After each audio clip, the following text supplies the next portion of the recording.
All right, everyone. So again, welcome and thank you so much for joining me here today. Today, we're going to be talking about building an effective board of directors. Now, board leadership is one of the hardest jobs in the nonprofit world. Ask any fundraising professional to describe their board of directors, and odds are you'll get an earful. Words like weak, ineffectual, disengaged can come up. However, we want to think of a board of directors as empowering, as motivating, as goals. Hopefully, everyone here does get an opportunity to one day become a part of a board of directors. It's a wonderful experience where you get to, give your ideas, give your strategies, and, motivate individuals in their line of work. So there's a lot that goes into building and managing a healthy board of directors, and it really does begin with an executive director. But before we go into board of directors and everything that encompasses it, we are going to talk about our land acknowledgement and centering community. So again, just thank you everyone for attending today's technical assistance webinar. This webinar is presented by Amity Foundation, acting as the third-party administrator for LA County's Justice, Care, and Opportunities Department and the CFCI Care Grants. The CFCI, or Care for Community First Investment grants, are the result of ballot measure J, voted in by LA County residents in 2020. Care First Community Investment Funds are intended to be invested directly into communities and alternatives to incarceration that address negative outcomes caused by racially driven criminal legal system and inequalities and long-term economic disinvestment.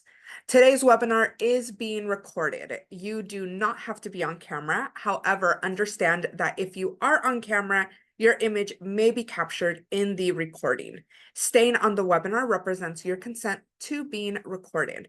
At Amity, we incorporate teachings that center the community before we begin our work.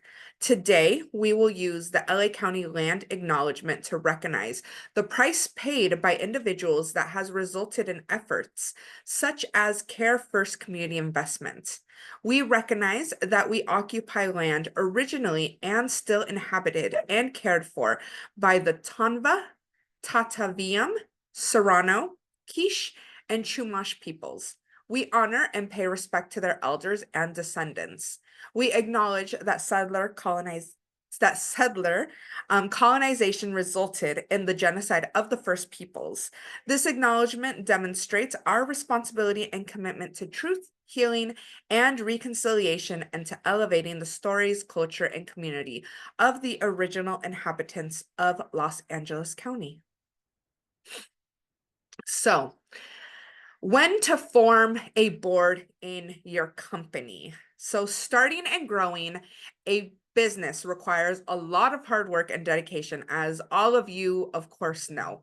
However, as a business grows, so do the challenges and responsibilities that come with it. One of the most important decisions a business owner can make is when to form a board of directors.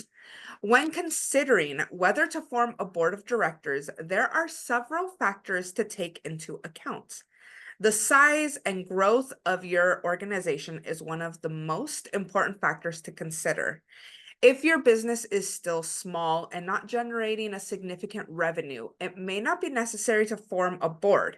However, as your organization grows and becomes more complex, a board of directors can provide valuable guidance and support. Another important factor to consider is your organization's financial situation. If your organization is struggling financially, it may not be the right time to form a board. However, if your organization is financially stable and generating consistent revenue, the complexity of your business is an important factor to consider. If your business is simple with few moving parts, you may not need a board. However, if your business is complex and requires expertise in multiple areas, A board can provide the guidance and support you need to make informed decisions. It's also important to understand the two types of boards that you can form. You can form a fidu, a fiduciary board and an advisory board. I don't think I said that word right, but the FIDUCIARY. That type of board is responsible for making decisions on behalf of your organization and its shareholders, while an advisory board provides guidance and support to your organization's management team, but does not have decision-making power. When forming a board, it's essential to choose individuals with a range of skills and expertise who can provide valuable guidance and support as your organization grows. The individuals should not just be passionate about your organization, but they should be committed to its success. There is no one-size-fits-all answer to when to form a board of directors. It depends on a variety of factors, including the size, the growth of your organization, your financial situation, and the complexity of your organization. However, by forming the right board at the right time and selecting the right individuals, you can position your organization for long-term success and achieve your goals. So, to recruit, onboard, and lead a high-functioning board of directors, an executive director needs key qualities in order to recruit those members. Confidence is always super important because it's the executive director's job to really make those key decisions on should they be, who should they look for in a board of director. One of the top key qualities that you want to embrace for your board of directors is definitely fundraising. Naturally, fundraising works infinitely better when everyone sees the value of your organization.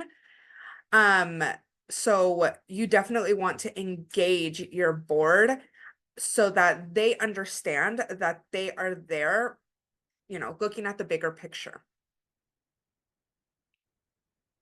So having a thriving board of directors definitely starts with recruitment. A great board is being recruited all the time, honestly. Just because you have one set of board of directors doesn't mean that those board of directors remain there for all time. You, as an organization, can set limits on your board of directors. Let's say you choose 5 individuals that are going to be there for, 2 years while you implement a strategic plan. Or, maybe you just want them to be there for only 1 year or 5 years. So as an executive director, you need to constantly be looking at who would you want to be on your board of director and what positions. It means that, you want to be aware of those around you and the spaces of, donors or, who is often coming around to your organization. Networking and social platforms are great ways to discover and engage prospective candidates from the professional and personal connections of your board and maybe from your staff members. Maybe your current board of directors knows, someone who really wants to be involved in your organization, or one of your staff members can recommend someone from either a previous job or one of their other, walks of life. I definitely recommend that you try before you buy and invite interested prospective board members to serve on an ad hoc committee. So if a mover and shaker in your community declines your invitation because of their current board commitments, you can ask them in joining after their current term ends or steward them until they can join. During recruitment, you should definitely set, or be clear about your expectations, especially around fundraising. Those board of directors usually have, their own goals that they have in regards to fundraising funds for an organization. For example, you could ask that, you provide a positive fundraising attitude, your skills, time, effort, and you can always recommend that they give generously to you while they serve on the board. In return, you can expect, you can let them know that they can expect training and support to be effective and choices in how you give.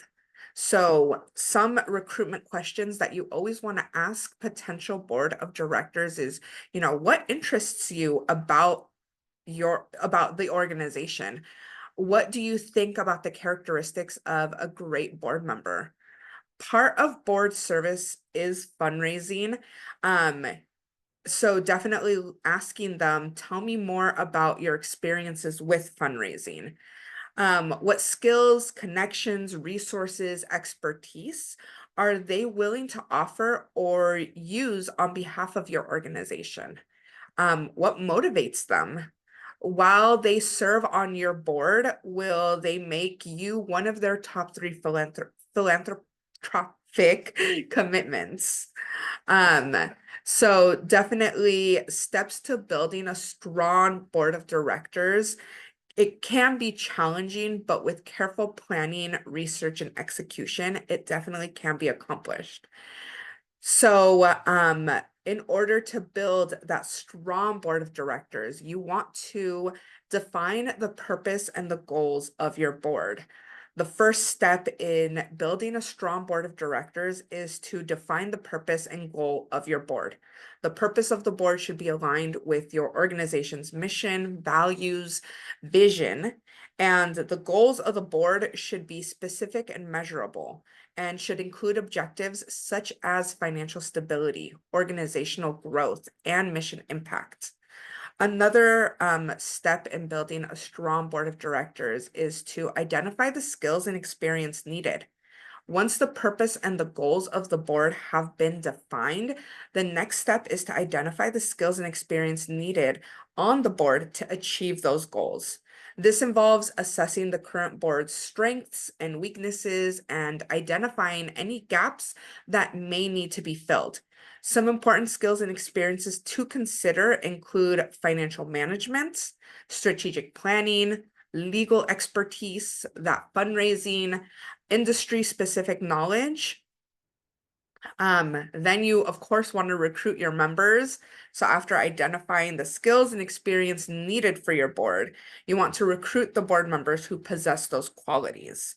Board members should be chosen based on their expertise, commitment to the organization's mission, and their ability to work collaboratively with other individuals. It's important to ensure diversity, including, diversity of not just background, thought, and experience. You want a very well-rounded board of directors. As an organization, you should also be providing orientation and training. So once the board members have been recruited, it's important to provide them with orientation, training to ensure that they understand their roles and responsibilities as your board members. So then this may include training on financial management, governance, legal requirements, the organization's mission, vision, values, a history of the organization. And orientation and training should be ongoing to ensure that board members are always up to date on the latest developments and best practices. I always recommend creating an SOP for any position within an organization, but definitely for a board of directors. You also want to establish clear governance processes. So to ensure that the board operates effectively, it is important to establish clear processes. This includes defining the board's roles, establishing meeting schedules, agendas, ensuring that board members have access to information they need to make informed decisions. It's also important to establish policies and procedures for conflict of interest, confidentiality, and decision-making. And then you always want to evaluate your board's performance, just like with any other staff member within your organization. You want to ensure that the board is functioning effectively. It is important to evaluate its performance regularly. This may include conducting self-evaluations, assessing board member engagement, reviewing the board's impact on the organization's mission, on the organization's vision and goals. And based on the results of these evaluations, the board can make necessary adjustments to improve its performance and effectiveness. So 10 places to recruit board members. So you may think, where can I find all these amazing people, right, who are going to help your organization grow? So the first place, you definitely want to take a look at your volunteer pool. So volunteers often are already showing commitment and understanding to your mission. So they may be a great starting point to look at for creating your board of directors. Your donor pool. Donors already are invested in your success and may want to be more involved as board members. Again, the referrals from staff, from current donors, volunteers, current or former board members, if you have a board of directors already. These referrals can come from trusted sources who understand the culture and that know what the organization needs to thrive. I always think of social media, LinkedIn. You can leverage trusted board members and donor networks to find great candidates who share your organization's values. You can look at volunteer fairs and websites like Volunteer Match, Idealist, Board Assist. These platforms attract people passionate about making a difference. Board match programs in your community that your local community foundation or just the foundation may offer. These programs can connect you with potential board members already engaged in philanthropy and community building. You want to review the board lists for organizations with shared values. So partnering with like-minded missions or values can lead to finding board members equally committed to your cause. You maybe also want to look at leadership. So local chamber of commerce or your local leadership, networking groups. These groups attract community leaders looking to drive positive change. Young nonprofit professional groups. Engaging up and coming leaders can bring fresh perspectives and energy to your organization. And then you can always advertise in your newsletter, in your yearly report. Use your existing channels to reach people who are already connected to your organization. So again, how do you know if they're a good fit? Because unless you've worked with an individual as a volunteer or as a staff member, you won't have any way to really know. So again, you want to invite them to events. You want them to be, somewhat involved so that you could see their work ethic, so that you could also, see if they make a good fit with your organization. There are lots of meaningful ways for individuals to leverage their engagement and to support your organization. So definitely you can, invite individuals to be involved without necessarily inviting them to be on a board of directors role. So 10 key questions to ask a prospective board member. You want to ask questions such as, what makes our mission meaningful to you? You do want to interview individuals. What are some of your prior board leadership experience? What skills, connections, resources, expertise are you willing to use on behalf of the organization? So again, do you have any worries or concerns about joining the board? Do you have any personal aspirations that could be enhanced by board service? How important is social interacting with other members? While you are on our organization's board, we ask that, are we going to be one of the top 3 charitable commitments? Like, how do you feel about that? So some of the questions that I had mentioned before, just like diving deeper into them. How much time a month can you commit to meetings and serving to our organization? So questions like that.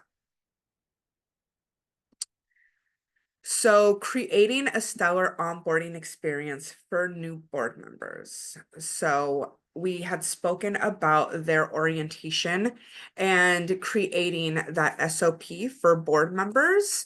This could include the presence of a already existing board member, but it also could be, where you explain the board role and attributes of a great board member. You can provide a tour of your location, a job description. You could make a board manual.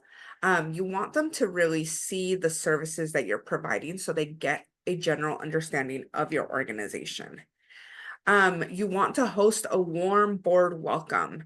So definitely something where they can mingle with other board members or with staff, with leadership, because they are going to be working very closely with leadership members. Assign a board buddy. Ideally, this is a board member you'd most likely to clone. So as they're, getting acclimated to your organization, partner up board members with other individuals. Um, Host check-ins, 3, 6, 9 month check-ins. Again, very similar to how you do with regular employees of your organization. You want to schedule regular check-ins so that they understand that they're being supported and that they fully know what's expected of them. A check-in after their first term, you should always be doing. That way, if you really, really like them, you invite them for a second, or you thank them and release them of their board service. Again, you can set limit terms. Oftentimes, board of directors don't have limit terms. They come in not knowing when it will stop, like their term, or you know they just don't have a time limit for per se. So checking in before they move on to, let's say, like more time, you want to check in and make sure that they still are interested. So every board meeting should include a philanthropic activity or element of fundraise training, like calling to thank donors, outlining the sources of your revenue, sharing goosebump stories from the front lines about how donors make a difference. So orientations are very important overall, especially for a board member. And they really are gonna be, one of those faces of your organization. You should spend time in discussing, again, those expectations. Board members can bring a lot of money to an organization. They can host, galas for your organization because board members oftentimes have a lot of expertise in the field. They have connections that regular, executive directors or leadership members within your organization may not have. So, what should you include again in your orientation? So, you want them to know the history of your organization. How did you get to where you are right now? The structure of your organization. So, the directory, who reports to who, how is your organization structured? What are current programs, projects? What is your strategic direction? What are your financials looking like? What is the financial overview? What are your goals and expectations of an organization? And then smaller things, just like housekeeping essentials. How often is your board going to meet? Where are they going to meet? When are they going to meet? Are they going to have committees? Are they going to meet with just the executive director or just with the CEO? Or are they going to meet with the whole leadership team? Of course, there's no replacement for in-person communication. I always recommend, setting up orientation and training with a board member to be in person. If you can't, definitely mix in some hybrid so that they can definitely get that first person experience. A thoughtful orientation session should be spent with multiple people so that they can get highlights of your organization from different point of views. A little bit more about onboarding. So definitely, if you have an SOP for a board member, it's always great. Provide them with a handbook that they can, walk away with. It's a great tool for educating your board about the organization and empowering them to serve.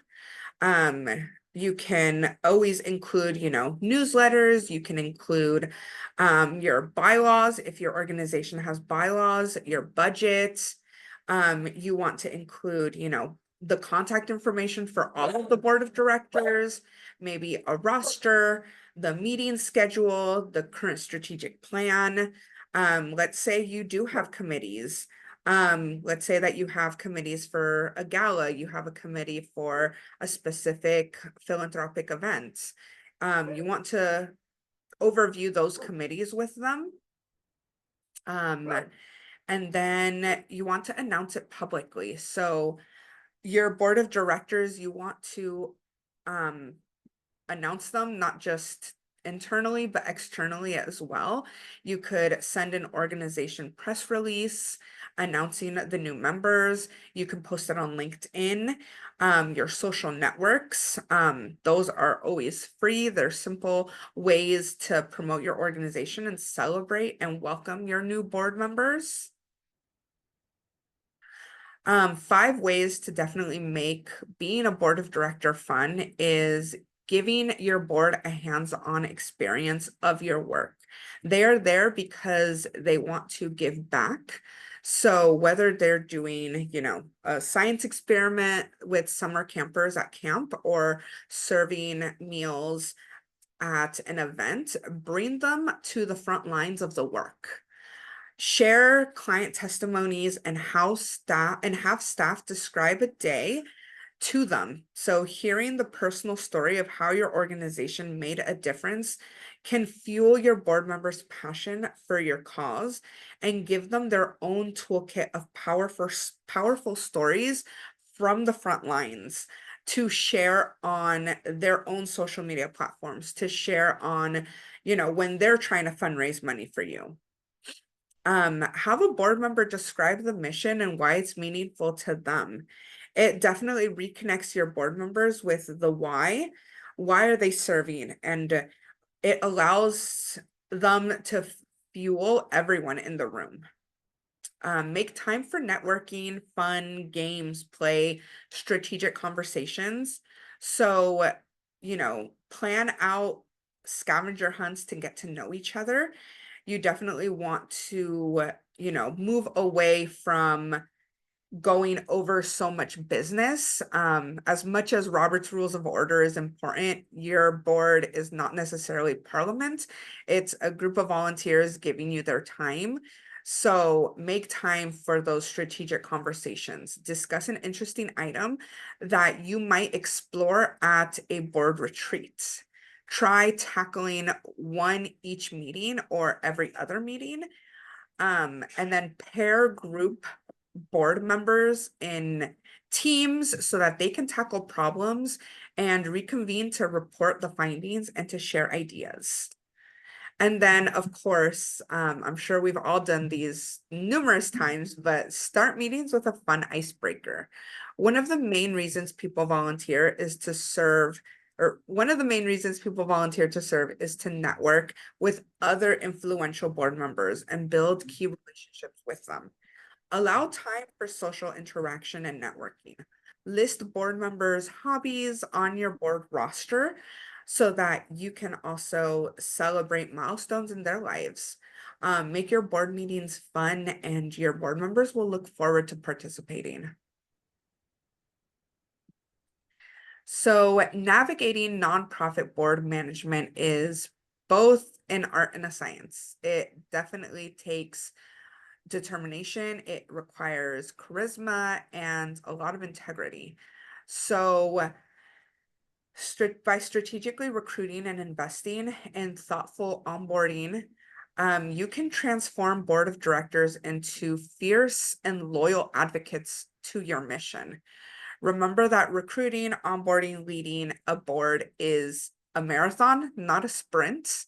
The importance of effective boards is that, you know, every organization deserves a great board. Since the beginning of time, human groups have established rules to govern their behavior. Governance, especially within the corporate business world or nonprofit world, has definitely evolved and encompassed various interpretations. So definitely, you know, integrate them into your organization, so that they can move on and speak highly of your organization. So definitely, one of the hardest jobs in the world I had mentioned at the very beginning of this was, engaging a leadership team, specifically is your board of directors. Board of directors are more than often unpaid. But recruiting, managing, leading a group of volunteers who have the power to really elevate your organization is a big responsibility. The foundation of a great board begins with clear expectations of board service. We wouldn't accept a job without knowing the description. So the board of directors should be the same. The best way to set your board of directors up for success is to provide, a board agreement detailing everything that you want from them or that you expect from them. The four critical pieces that you should include in that agreement is, um, the expectations from you, fundraising, is it going to be expected of them or, you know, of the organization? Are they going to have to attend events, or what events are they going to have to attend or host? And what does their participation look like? To successfully manage your board, you'll need to do several things, such as determining exactly what you expect from them, what are they going to be bringing, empowering them by giving them the training, tools, and inspiration to lead effectively, and always appreciating them and making sure that they know they're making an impact. So, again, keep them engaged, make their service meaningful, celebrate their contributions. When you invest in a board of directors, you're investing in the future of your organization. So definitely, send out those feelers. If you don't have a board of directors already, look into building one. A board of directors are great advocates for your cause. By thoughtfully engaging with each prospective board director, you're giving them tools and support that they need. You're able to, make your organization bigger. Um, it's, a board, again, is not necessary for every organization, depending on where you're at. But they can only strengthen and help your org. So that is it. Let me